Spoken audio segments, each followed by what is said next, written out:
পবিত্ৰ ক্ষণতে উজলি উঠা খ্ৰীষ্টৰ জ্যোতি। নমস্কাৰ, আমাৰ ভক্তিবচন অনুষ্ঠানলৈ আপোনাক স্বাগতম জনাইছোঁ। খ্ৰীষ্টীয় বিশ্বাসী লোকসকলৰ বাবে বিশেষভাৱে প্ৰস্তুত কৰা এই ভক্তিবচন অনুষ্ঠানটো হৈছে বাইবেল অধ্যয়নৰ ধাৰাবাহিক অসমীয়া অনুষ্ঠান। বাইবেলৰ গোটেই ৬৬খন পুস্তকৰে আমি ইয়াত অধ্যয়ন কৰিম।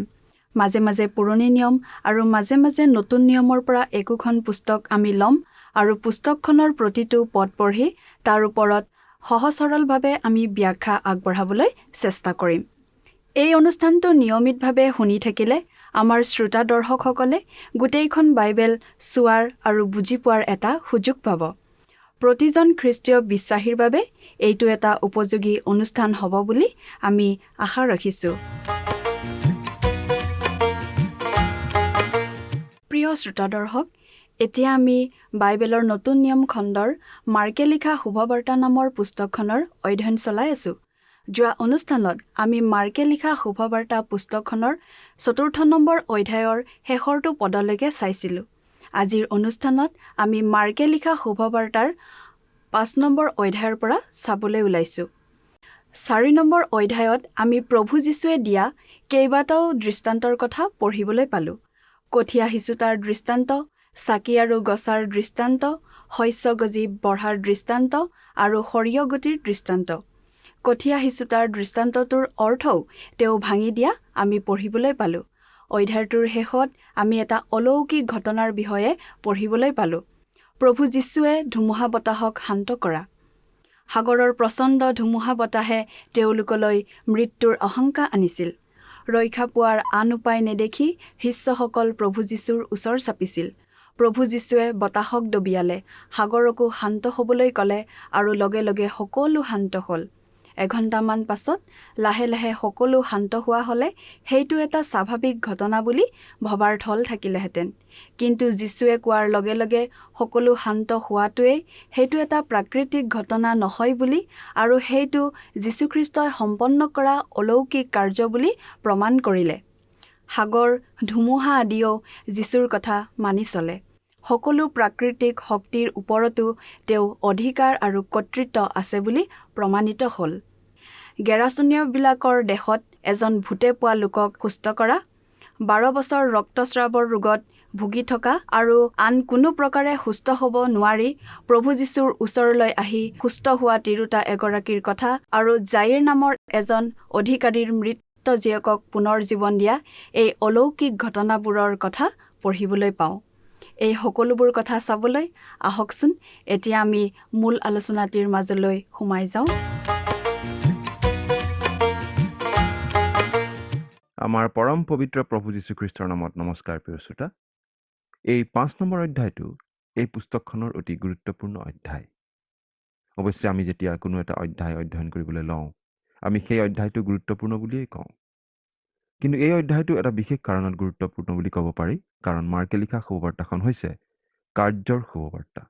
আৰু এই অধ্যায়টোতে প্ৰভু যীশুৱে কৰা আমি অধিক অলৌকিক কাৰ্যৰ কথা পাওঁ, আৰু সেই সকলো অলৌকিক কাৰ্য একমাত্ৰ সৰ্বশক্তিমান ঈশ্বৰৰ সম্পন্ন কৰিব পাৰে। এতিয়া আমি বাইবেলৰ পৰা পাঠ কৰি দিব খুজিছোঁ। মাৰ্কে লিখা শুভবাৰ্তা ৫ নম্বৰ অধ্যায়ৰ প্ৰথম পদ। পাছে তেওঁলোকে সাগৰ পাৰ হৈ গেৰাচেনীয়াবিলাকৰ দেশ পালে। প্ৰভু যীশুৱে সাগৰৰ সিটোপাৰে মানুহবোৰক নানা ধৰণৰ দৃষ্টান্ত ব্যৱহাৰ কৰি শিক্ষা দিছিল। তেওঁ ক্লান্ত হৈ পৰাৰ পাছত নাৱেৰে সাগৰ পাৰ হৈ ইটো পাৰলৈ আহিছিল। এই গেৰাচেনীয়াবিলাকৰ যি ঠাই, সেই ঠাই আচলতে জৰ্দন নদীৰ পূব পিনে। এই অঞ্চল দিয়া হৈছিল ইছৰাইল লোকৰ যি ১২ ফৈদ, সেই ১২ ফৈদৰ গাদৰ ফৈদক। আমি মনত ৰখা উচিত যে গাদে জৰ্দন নদীৰ ভুল ফালটো বাছি লৈছিল। তেওঁলোকে জৰ্দন নদীৰ পূব পিনে থাকি গৈছিল আৰু এতিয়া তেওঁলোকে গাহৰিৰ ব্যৱসায়ত ব্যস্ত হৈ পৰা আমি দেখিবলৈ পাইছোঁ। আমি মনত ৰখা উচিত, যেতিয়া আমি ঈশ্বৰৰ পৰা আঁতৰি যাব ধৰোঁ, আমি অধিক অধিক আঁতৰি যাওঁ, ক'ব নোৱাৰাকৈয়ে। গতিকে আমি সাৱধান হোৱা উচিত। 2 নম্বৰ পদ, আৰু তেওঁ নাৱৰ পৰা উঠিলতেই অসুচী আত্মাই ধৰা এটা মানুহ মৈদামনিৰ পৰা আহি তেওঁৰ সাক্ষাৎ হ'ল। তেওঁ এজন মানুহ লগ পালে। আমি এই কথাটো ভালদৰে মন কৰা উচিত। তেওঁ মানুহ, কবৰৰ মাজৰ পৰা ওলাই আহিছিল এজন মানুহ। অতি শোচনীয় অৱস্থাত থাকিলেও, পশুৰ নিচিনা অৱস্থাত থাকিলেও সেইজন মানুহেই আছিল। যীশুৱে দেখিবলৈ পাইছিল এজন মানুহ, সেই দুখ লগা অৱস্থাত থকা এজন মানুহ। মানুহজনৰ ধৰণ-কৰণ চাই ক'ব পাৰি মানুহজন মানসিক ৰোগী বুলি। মানুহজনৰ বিষয়ে ইয়াত এনেদৰে কোৱা হৈছে। 3 নম্বৰ পদৰ পৰা 5 নম্বৰ পদলৈকে পঢ়ি দিছো। তাৰ নিবাস মৈদামনিত আছিল। তাক কোনেও বান্ধি ৰাখিব নোৱাৰিছিল, এনেকি শিকলিৰেও নোৱাৰিছিল, কিয়নো তাক বাৰে বাৰে বেৰি আৰু শিকলিৰে বন্ধা হৈছিল। কিন্তু সি শিকলি ছিঙিছিল, বেৰিও দুখৰ দুখৰ কৰিছিল, আৰু তাক দমন কৰিবলৈ কাৰো শক্তি নাছিল। আৰু ৰাতিয়ে দিনে সদায় সি মৈদামনিত আৰু পৰ্বতত থাকি চিঞৰি আছিল, আৰু নিজকে নিজে শিলেৰে কাটিছিল। সি দূৰৈৰ পৰা যীশুক দেখি অসুচী আত্মাৰ কবলত পৰা এই মানুহজনৰ অৱস্থা আছিল অতি দুখ লগা। তেওঁ বাস কৰিছিল কবৰস্থানত। কবৰস্থান অসুচী ঠাই। তাত মানুহ নাথাকে। মৰা মানুহ কবৰ দিয়া ঠাই। তাত মৰা মানুহে থাকে। সেই মানুহজনে সাধাৰণ স্বাভাৱিক মানুহৰ সংগ উপভোগ কৰা নাছিল, কিন্তু মৰা মানুহৰ মাজত থাকিহে ভাল পাইছিল। আমি মথিয়ে লিখা শুভবাৰ্তাত পাওঁ যে তাত আৰু এজন মানুহ আছিল, কিন্তু মাৰ্ক আৰু লুকৰ শুভবাৰ্তাত এই মানুহজনৰ কথাকে কোৱা হৈছে। আমি এই কথা সহজে বুজি পাওঁ যে আন মানুহজন এই মানুহজনৰ সংগী নাছিল। অৱশ্যে মৰা মানুহবোৰো এই মানুহজনৰ সংগী নাছিল। সেই মানুহজন আছিল নিঃসংগ, অকলশৰীয়া। কিন্তু আমাক ইয়াত কোৱা হৈছে যে মানুহজনৰ গাত অলৌকিক শক্তি আছিল, গতিকে মানুহবোৰে তেওঁক বান্ধি ৰাখিব পৰা নাছিল। ইয়াতে আমি এটা কথা মনত ৰখা উচিত। কোনো মানুহৰ গাত অলৌকিক শক্তি থাকিলেই সেই শক্তি ঈশ্বৰৰ পৰা অহা বুলি আমি ভাবিব নালাগে। কোনো অলৌকিক কাম দেখিলেই আমি ঈশ্বৰৰ কাম বুলি ভাবিব নালাগে। এই কথা আমি ইয়াতেই ভালদৰে বুজি পাইছো। সেই মানুহজন আছিল বনৰীয়া হিংস্ৰ জন্তুৰ নিচিনা। শৰীৰত আছিল প্ৰচুৰ শক্তি। কোনো মানুহেই বান্ধি ৰাখিব পৰা নাছিল। তেওঁৰ অৱস্থা আছিল অতি ভয় লগা, দুখ লগা। মানুহজনে নিজেই নিজৰ শৰীৰত আঘাত কৰি কষ্ট দিছিল। মানুহজনক দেখি আন মানুহে পুতৌ কৰিছিল। আন মানুহৰ দৃষ্টিত তেওঁ আছিল আশা নথকা লোক। তেওঁ কথা ক'ব নোৱাৰিছিল, কেৱল চিঞৰ বাখৰ কৰিছিল, আৰু সেইটো আছিল অতি ভয়াৱহ, দুখ লগা অৱস্থা। আৰু সেই সকলোবোৰ হৈছিল অসুচী আত্মাৰ কবলত থকাৰ কাৰণে। 6 নম্বৰ পদৰ পৰা 8 নম্বৰ পদলৈকে পঢ়িম। লৰি আহি তেওঁক প্ৰণিপাত কৰি বৰ মাতেৰে ৰিঙিয়াই ক'লে, হে সৰ্বোপৰি ঈশ্বৰৰ পুত্ৰ যীশু, আপোনাৰ লগত মোৰ কি কাম? মই আপোনাক ঈশ্বৰৰ শপত দিছো, মোক যাতনা নিদিব। কিয়নো তেওঁ তাক কৈছিল, হে অসুচী আত্মা, এই মানুহৰ পৰা বাহিৰ ওলা। পাছে তেওঁ তাক সুধিলে, তোৰ নাম কি? সেই মানুহজনে প্ৰভু যীশুক সেৱা কৰিলে। মানুহজনৰ গাত থকা অসুচী আত্মাই নহয়। সেই অসুচী আত্মাই প্ৰভু যীশুক ভয় কৰিছিল। গতিকে মানুহজন দুটা প্ৰকৃতিৰ মানুহ যেন আছিল। কেতিয়াবা মানুহজনে কথা কৈছিল, কেতিয়াবা মানুহজনৰ গাত থকা অসুচী আত্মাই। 7 নম্বৰ পদত কোৱা হৈছে, আপোনাৰ লগত মোৰ কি কাম? আৰু এয়া হৈছে অসুচী আত্মাই কোৱা কথা। 9 নম্বৰ পদ, তাতে সি ক'লে, মোৰ নাম বাহিনী, কিয়নো আমি অনেক আছো।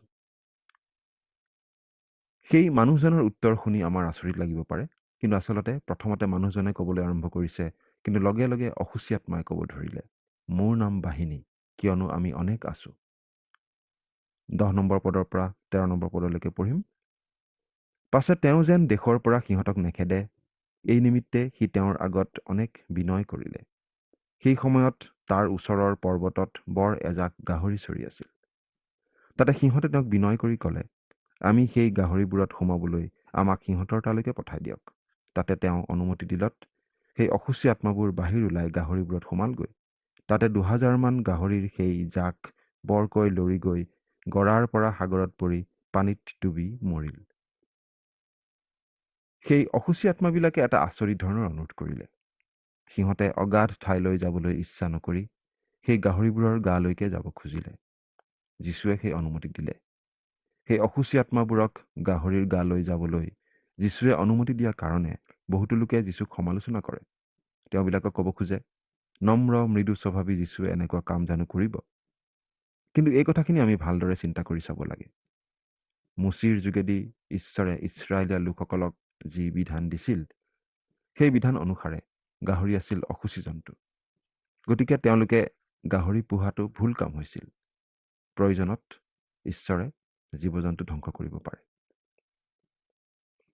নোহৰ দিনত হোৱা জলপ্লাৱনত যিমান লাখ লাখ জীৱ জন্তু মৰিছিল, তাৰ তুলনাত সেই গাহৰিকেইটাৰ সংখ্যা অতি কম। আৰু আজিও দেখোন খাদ্যৰ কাৰণে মানুহে প্ৰতিদিনে কিমান হাজাৰ হাজাৰ জীৱ জন্তু বধ কৰিয়ে আছে। এতিয়া আমি অসুচী আত্মাৰ দ্বাৰা মানুহ প্ৰভাৱিত হোৱাৰ বিষয়টোত অলপ চকু দিব খুজিছোঁ।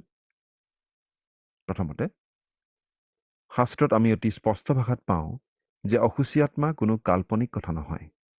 ঈশ্বৰৰ বাক্য সত্য বুলি বিশ্বাস কৰা লোকে অসুচী আত্মাও সঁচা বুলি বিশ্বাস কৰিব, কাৰণ ঈশ্বৰৰ বাক্যতেই স্পষ্টভাৱে কোৱা হৈছে অসুচী আত্মাৰ উপস্থিতিৰ কথা। দ্বিতীয়তে, প্ৰভু যীশুৱে এই পৃথিৱীত পৰিচৰ্যা কৰা সময়ছোৱাত অসুচী আত্মাৰ কাৰ্যকলাপৰ কথাবোৰ আমি বেছিকৈ পঢ়িবলৈ পাওঁ যদিও অসুচী আত্মাৰ কাৰ্যকলাপ কেৱল সেই সময়ছোৱাতে সীমাবদ্ধ নাছিল। বৰং বৰ্তমান যুগত আমি অসুচী আত্মাৰ কাৰ্যকলাপ বাঢ়ি যোৱাহে দেখিবলৈ পাইছোঁ। তৃতীয়তে, কি কাৰণে আমি ভালদৰে নাজানো, কিন্তু অসুচী আত্মাই মানুহত বাস কৰি ভাল পায় আৰু মানুহৰ যোগেদি অসৎ কাৰ্যবোৰ প্ৰকাশ কৰি ভাল পায়। অসুচী আত্মাবোৰ অতি অস্থিৰ অৱস্থাত থাকে। যেতিয়া অসুচী আত্মা কোনো মানুহৰ পৰা ওলাই যায়, তেতিয়া সি পানী নথকা ঠাইবোৰত ফুৰি ফুৰি জিৰণি বিচাৰে। তাকে নাপাই সি কয়, মই যি ঘৰৰ পৰা ওলাই আহিলোঁ, মোৰ সেই ঘৰলৈকে উলটি যাম। লোকে লিখা শুভবাৰ্তা 11 নম্বৰ অধ্যায়ৰ 24 নম্বৰ পদ। অসৎ স্বভাৱৰ মানুহৰ গাতো আমি এনেধৰণৰ অস্থিৰতা দেখা নাপাওঁ জানো? মানুহৰ মাজত থকা অসৎ প্ৰকৃতিটো প্ৰকাশ পাবলৈ যেন চটফটাই থাকে। কিন্তু প্ৰভু যীশুক ত্ৰাণকৰ্তা বুলি গ্ৰহণ কৰা লোকে পবিত্ৰ আত্মাৰ যোগেদি আত্মিকভাৱে নতুন জন্ম লাভ কৰে আৰু তেনে লোকত পবিত্ৰ আত্মাইহে নিবাস কৰে। সেইবাবে প্ৰভু যীশুত বিশ্বাস স্থাপন কৰা লোকত অসুচী আত্মাই থিতাপি ল'ব নোৱাৰে। আমি বাইবেলৰ পৰা এটা পদ পাঠ কৰি দিছোঁ। প্ৰথম যোহন 4 নম্বৰ অধ্যায়ৰ 4 নম্বৰ পদ। হে বোপাহঁত, তোমালোক হ'লে ঈশ্বৰৰ, আৰু তোমালোকে সেইবিলাকক জয় কৰিলা, কিয়নো জগতত থকা জনতকৈ তোমালোকত থকা জনাই মহান। পবিত্ৰ আত্মা ঈশ্বৰৰ আগত অসুচী আত্মা তিষ্ঠিব নোৱাৰে। চতুৰ্থতে, ইয়াৰ ঘটনাটোত আমি দেখিছোঁ অসুচী আত্মাবোৰে অগাধ ঠাইলৈ যোৱাৰ পৰিৱৰ্তে গাহৰি জাকৰ গালৈকে যাব খুজিছে। পঞ্চমতে, এই অসুচী আত্মাবোৰ শয়তান নহয়, কাৰণ শয়তান এজনেই। অসুচী আত্মাবোৰ শয়তানৰ লগৰীয়া আত্মা।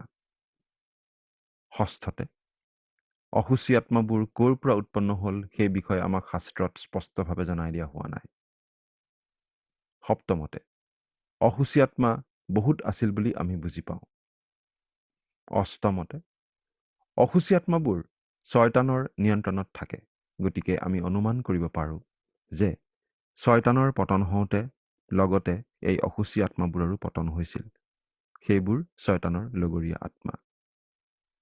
নৱম কথাটো হৈছে, অসুচী আত্মাৰ চূড়ান্ত উদ্দেশ্য হৈছে মানুহৰ অধঃপতন কৰোৱা। শয়তানৰ কাৰ্যসূচী সফল কৰাটোৱেই যেন অসুচী আত্মাৰ মুখ্য উদ্দেশ্য। দশম কথাটো হৈছে, বৰ্তমান যুগতো আমি অসুচী আত্মাৰ কাৰ্যকলাপৰ অলেখ উদাহৰণ পাওঁ। 11 নম্বৰ কথাটো হৈছে, কিন্তু সকলো ধৰণৰ অসুচী আত্মাৰ ওপৰত প্ৰভু যীশুৰ ক্ষমতা আছে। ইয়াত আমাৰ বাবে এইটো অতি ডাঙৰ শিকিবলগীয়া কথা। খ্ৰীষ্টীয় বিশ্বাসীয়ে অসুচী আত্মালৈ ভয় কৰিব নালাগে। যদিহে আপুনি প্ৰভু যীশুৰ বিশ্বাসী আৰু যদিহে কোনো অসুচী আত্মাৰ দ্বাৰা আপুনি আমনি পোৱা বুলি ভাবিছে, তেন্তে প্ৰভু যীশুক প্ৰাৰ্থনা কৰক আৰু প্ৰভু যীশুৱে আপোনাক যিকোনো ধৰণৰ অসুচী আত্মাৰ পৰা উদ্ধাৰ কৰিব পাৰে। প্ৰভু যীশুৰ নামেৰে অসুচী আত্মা খেদি পঠিওৱা হয়। গতিকে অসুচী আত্মাৰ ভয়ত কটোৱা মানে প্ৰভু যীশুৰ প্ৰতি অবিশ্বাস দেখুওৱাৰ নিচিনা হয়। অসুচী আত্মাৰ ওপৰত প্ৰভু যীশুৰ যে শক্তি আছে, সেই কথা আমি সদায় মনত ৰখা উচিত। এই ঘটনাটোৰ পৰা আমি আৰু এটা কথা লক্ষ্য কৰিব পাৰোঁ। সেই গেৰাচেনীয়াবিলাকৰ দেশৰ লোকবোৰে প্ৰভু যীশুক সেই ঠাইৰ পৰা আঁতৰি যাবলৈ কৈছিল। কাৰণ প্ৰভু যীশুৰ কথা মতে সেই অসুচী আত্মাবোৰে সেই গাহৰিৰ জাকত প্ৰৱেশ কৰাৰ কাৰণে গাহৰিৰ জাক পানীত পৰি মৰিছিল। গতিকে সেই মানুহবোৰে যীশুখ্ৰীষ্টতকৈ গাহৰিবোৰকহে বেছি মূল্য দিছিল। এই কথা আজিও বহু মানুহৰ ক্ষেত্ৰত খাটে। মানুহে প্ৰভু যীশুতকৈ আন বিষয়বস্তু কিছুমানকহে বেছি ভাল পায়। প্ৰিয় শ্ৰোতা, আপুনি বাৰু কাক অধিক প্ৰেম কৰে, প্ৰভু যীশুক নে আন কিহবাক? বাৰু এতিয়া আমি পাঠ কৰি দিম 21 নম্বৰ পদৰ পৰা 28 নম্বৰ পদলৈকে। পাছে যীশু নাৱেৰে আকৌ সিপাৰলৈ গলত এক বৰ লোকসমূহ তেওঁৰ ওচৰত গোট খালে। তেতিয়া তেওঁ সাগৰৰ তীৰত আছিল। এনেতে জাইৰ নামেৰে নামঘৰৰ গৰাকী এজনে আহি তেওঁক দেখি তেওঁৰ চৰণত পৰি অনেক বিনয় কৰি ক'লে, মোৰ ছোৱালীজনীৰ শেষ অৱস্থা উপস্থিত হৈছে। যিহতে তাই ৰক্ষা পাই জীৱ, এই নিমিত্তে আপুনি আহি তাইৰ গাত হাত দিয়কহি। তাতে তেওঁ তেওঁৰ লগত গ'ল। আৰু এক বৰ লোকসমূহে তেওঁৰ পাছে পাছে গৈ তেওঁক হেঁচি ধৰিলে। তেতিয়া 12 বছৰ তেজ যোৱা ৰোগ ভোগ কৰি অনেক বেজৰ পৰা বহু দুখ পাই তেওঁৰ সৰ্বস্ব খৰচ কৰিও উপকাৰ পাওক চাৰি টানহে হৈ গৈছে, এনে এজনী তিৰোতাই যীশুৰ বিষয়ৰ কথা শুনি সমূহৰ মাজত সোমাই তেওঁৰ পাছফালেদি আহি তেওঁৰ কাপোৰ চুলে। কিয়নো তেওঁ মাথোন কৈছিল, মই যদি তেওঁৰ কাপোৰ মাথোন চুবলৈ পাওঁ, তেওঁ ৰক্ষা পাম। সেই দেশৰ পৰা প্ৰভু যীশু আকৌ নিজৰ অঞ্চললৈ আহিল আৰু সেই অঞ্চলত আহি পোৱাৰ পাছতেই এই ঘটনাটো ঘটিল। সেই মহিলাগৰাকীয়ে বহুদিন ধৰি সেই ৰোগত ভুগি আছিল আৰু কোনেও সুস্থ কৰিব পৰা নাছিল। 29 পদৰ পৰা পঢ়ি দিছো 31 পদলৈকে। তেতিয়াই তেওঁৰ তেজ বোৱা শুকাই গ'ল আৰু তেওঁ শৰীৰত সেই ব্যাধিৰ পৰা মুক্ত হোৱাৰ গম পালে।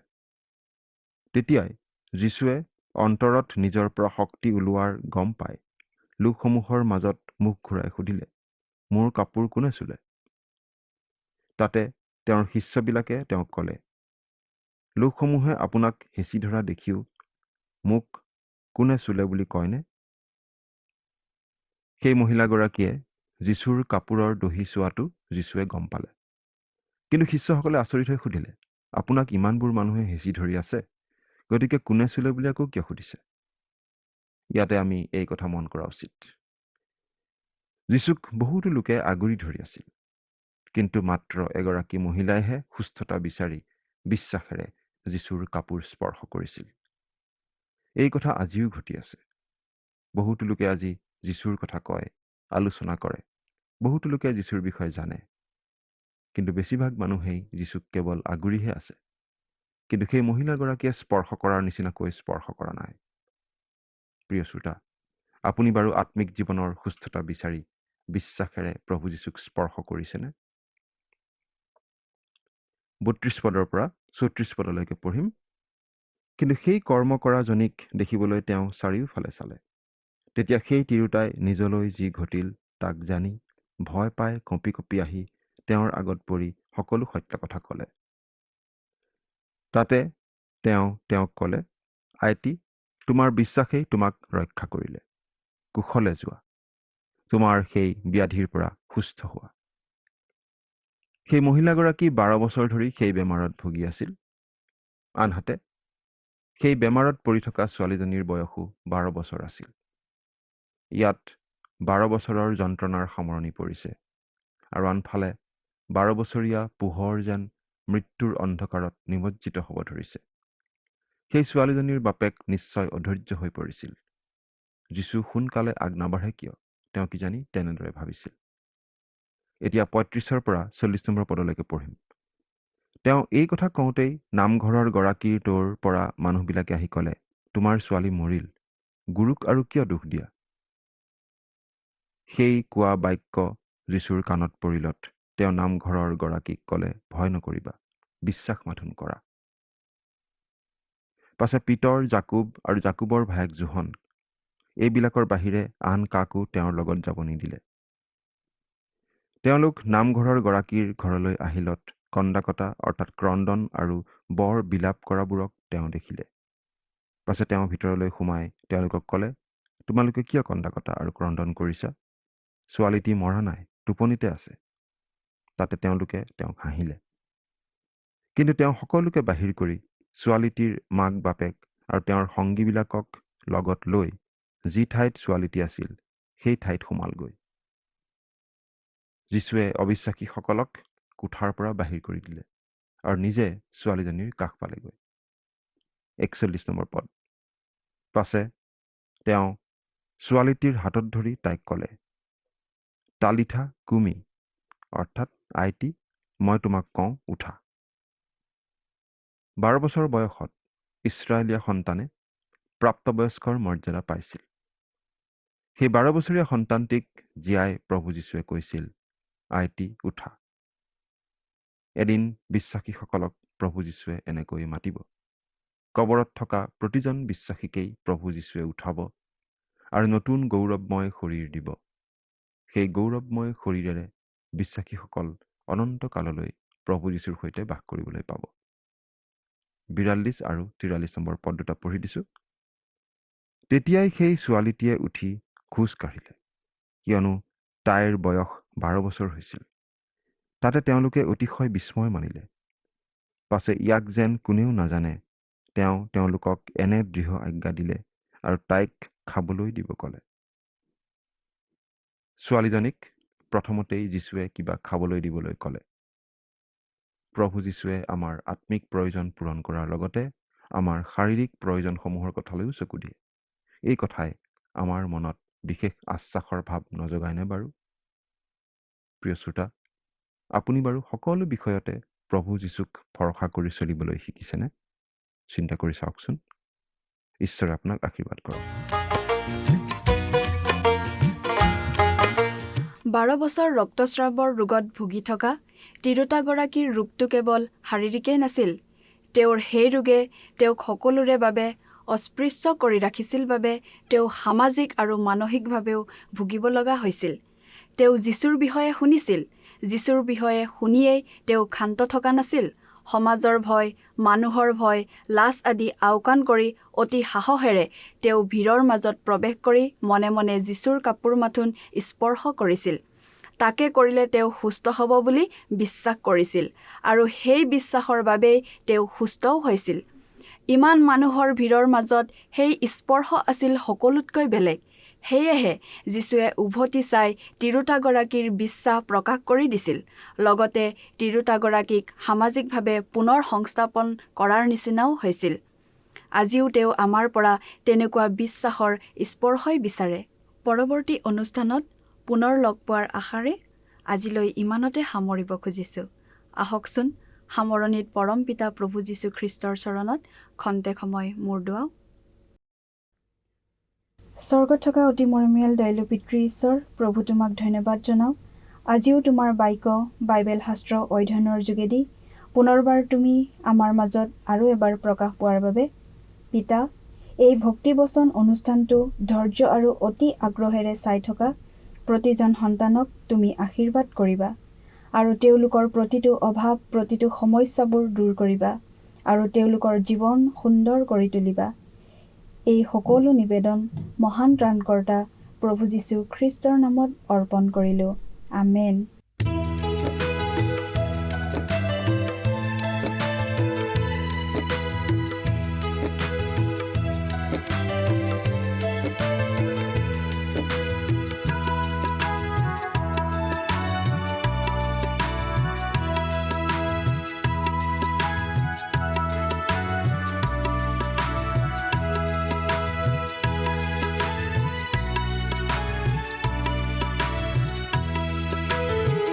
যদি লাগে জীবন পৰিপূৰ্ণতা, যদি লাগে জীবন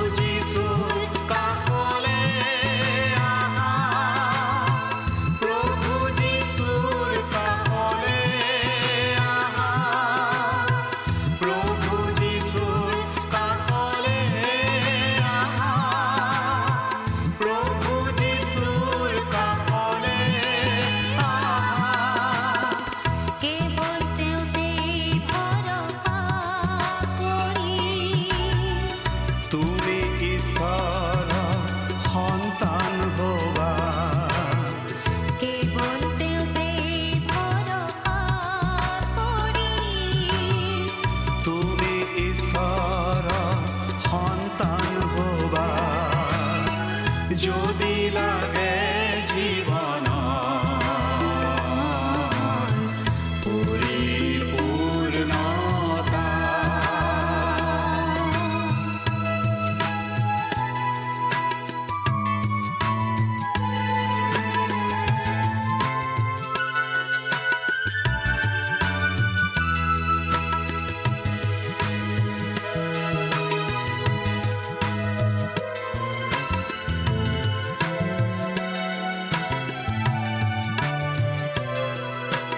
পুৰণি জীৱনৰ পংকিলতা দূৰ কৰিব তুমি নতুন হবা তেওঁৰ প্ৰেমৰ বাণী বিলাবলে জ্ঞান বুদ্ধি আৰু সাহস পাবা পুৰণি জীৱনৰ পংকিলতা দূৰ কৰিব তুমি নতুন হবা তেওঁৰ প্ৰেমৰ বাণী বিলাবলে জ্ঞান বুদ্ধি আৰু সাহস পাবা যদি লাগে জীৱন প্ৰিয় শ্ৰোতা দৰ্শক, আশা কৰোঁ ভক্তিবচন অনুষ্ঠানটি উপভোগ কৰি আপোনাৰ নিশ্চয় ভাল লাগিছে। এই বিষয়ে আপোনাৰ মতামত জানিবলৈ পালে আমি নথৈ আনন্দিত হ'ম। আপোনাৰ যদি আমাৰ এই অনুষ্ঠানটি উপভোগ কৰি ভাল লাগিছে তেন্তে অনুগ্ৰহ কৰি আমালৈ এই নম্বৰটোত এটা মিছ কল দিয়কচোন। আপোনাৰ এটা মিছ কল আমাৰ বাবে অতি মূল্যৱান।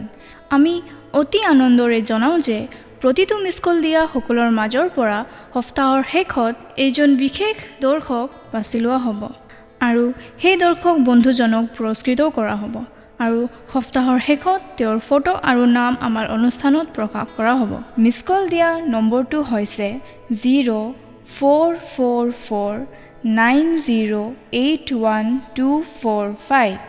আপোনাৰ যদি কিবা প্ৰাৰ্থনাৰ বিষয় থাকে বা অধিক জানিবলৈ ইচ্ছা কৰে তেন্তে টেলিফোনৰ মাধ্যমেৰেও আমাৰ লগত যোগাযোগ কৰিব পাৰে।